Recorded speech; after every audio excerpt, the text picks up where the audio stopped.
Hey guys, welcome back to Stuff and Things. On today's episode, I want to talk to you a little bit about cars and the possible growing security problems we're going to be seeing in the future, and not the security problems you may be thinking.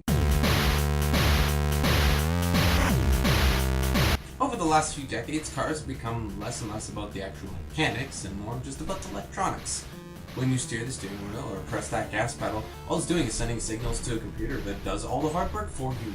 Which of course is all done in the name of convenience and safety. You know, those auto brake things that, like stop you from locking your brakes and then terrible things happening. But it's still relaying it to a computer. And, you've got your PC at home or your Mac or whatever, and it is susceptible to malware and outside hackers. Nobody uses that term anymore. So why couldn't this also be a concern for your car?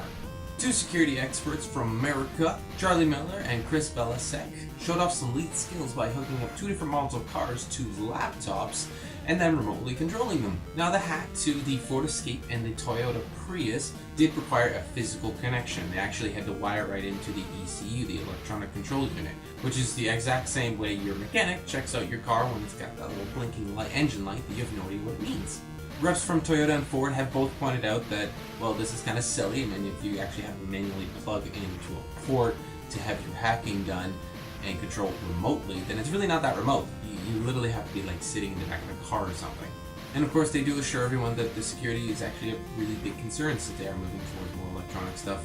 They are actually really focusing on security. Now, this little demonstration really doesn't necessarily prove a lot. I guess it's more of a proof of concept. It shows that it can, in a very limited circumstance, be done. This is definitely something we need to start got a little about, but it's really not that big of a deal. At least for now, because in the future, this is actually probably going to be a very big deal. As the evolution of vehicles unfolds, we are trending towards using electronics for pretty much every operation, which, might actually be a good thing. Imagine a world where no one inside of a city is actually directly controlling your car. Now, I'll be dystopian, people, don't freak out. There are very limited circumstances to this, and it's just your car. It's your means of transportation. It's getting you from point A to point B. If you had every car wired to a central server, all being directed by computers, think about all the accidents we could prevent, all the lives we could save. Hell, just time efficiency. How much time we could save.